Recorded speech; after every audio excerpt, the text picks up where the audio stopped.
Il y a toute une histoire autour de Paris avec plein de compositeurs qui sont passés à Paris. On sait que Paris, à cette époque-là, c'était quand même une ville lumière. Il n'y aura pas que de la musique française, il y a aussi un peu de musique américaine.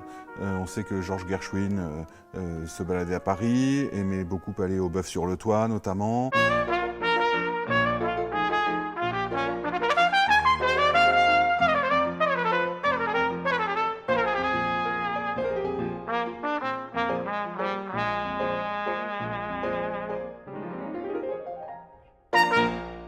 Il faut dire aussi que, on va dire entre Jean-Baptiste Arban jusque dans les années 1950, puisque c'est la période que couvre le programme, la facture instrumentale s'est développée, a beaucoup évolué, et forcément le répertoire.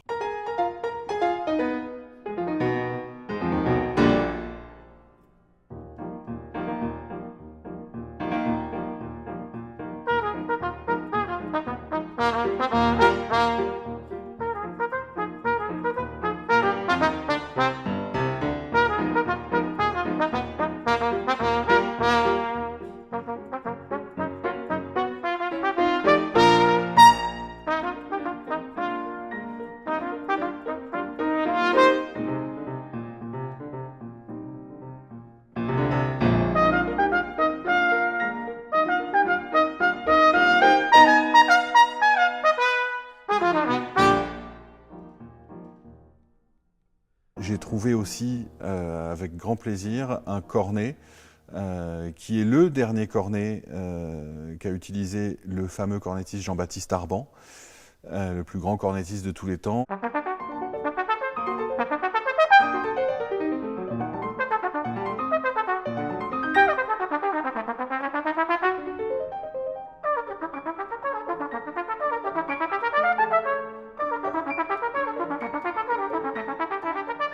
Et on a en fait en face de nous un instrument qui est complètement incroyable, avec une sonorité unique, une sonorité brillante, la sonorité que j'avais presque dans la tête depuis des années, notamment pour le cornet, à laquelle j'ai jamais pu avoir accès. Et si j'en avais la possibilité, je jouerais plus que ce cornet-là, mais il appartient au musée.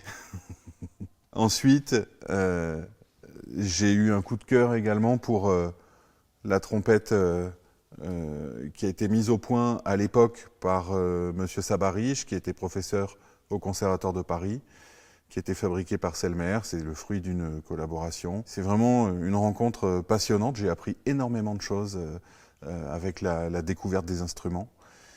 Et j'ai surtout essayé de me rapprocher au plus de ce qu'avaient imaginé les compositeurs avec les sonorités qu'ils entendaient à l'époque. Si on prend l'année 1906, qui est une année assez charnière, on avait par exemple, comme ça se faisait beaucoup à l'époque, des commandes du Conservatoire de Paris pour les concours de sortie.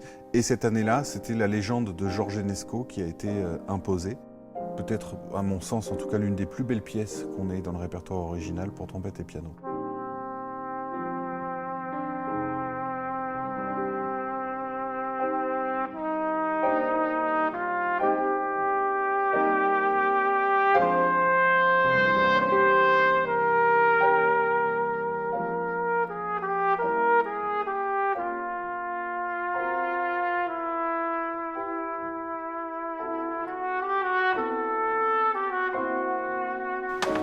Ça marche bien, hein? Ça marche bien, non ?